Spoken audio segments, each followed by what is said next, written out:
Hello, this is Ryan David Espinosa, Aries Rising tutorial on managing the water.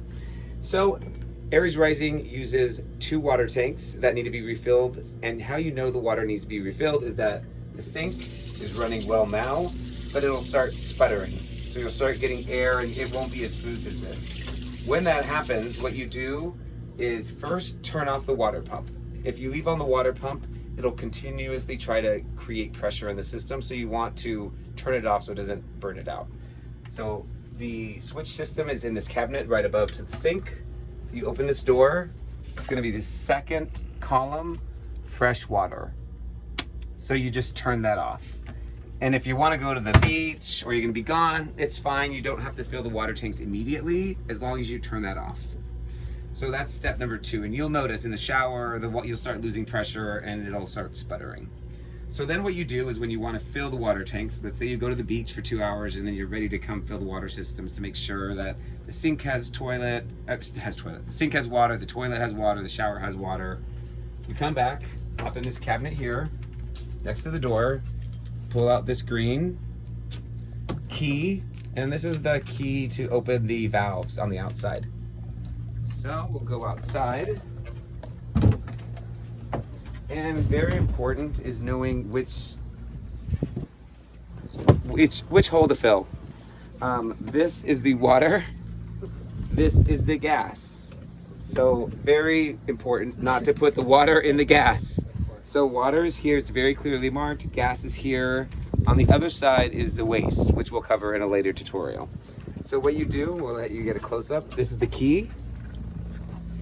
You just open the water here, and you can see it says water. You'll hear a little bit of pressure for release.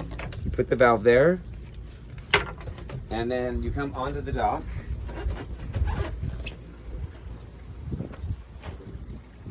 Get the extra hose that's sitting on the back. Don't turn the water on until you have it in the hose. You want to take off, if there's a spray on it, you go ahead and take that off.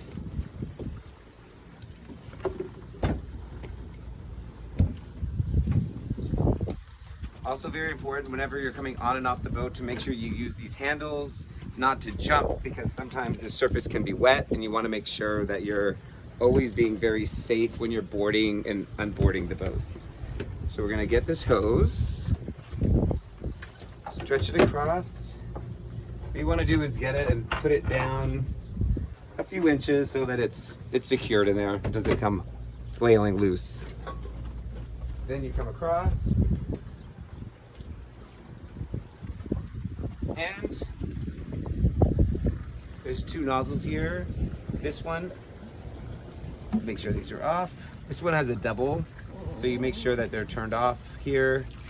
Then you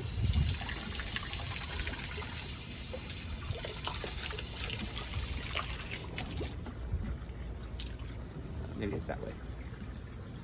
Okay, so you can flip this on, and then you'll hear the water come through. So this water is on. What you'll see is as you're filling it, it's gonna take a few minutes, but as you come up here, what you want to do is you want to stay outside because you don't want it to start overfilling. So there's a vent on the side of the boat, and right where the camera is pointed, you want to keep a lookout for that, because as soon as the tank starts getting full, you're going to see a stream of water starting to come out, and water will start coming out from there. When you hear that, you want to turn off the water. If you leave that on, it'll start coming out the vent and it'll start bubbling up from the hole that we put the hose into. So when you start seeing any of that water coming through, you flip it off at the dock. You'll then don't do what I just did and jump out on the boat, but you'll pull the hose out. You'll go back to the switch, the fresh water switch that we turned off. You turn that on and you're good to go. And that's it.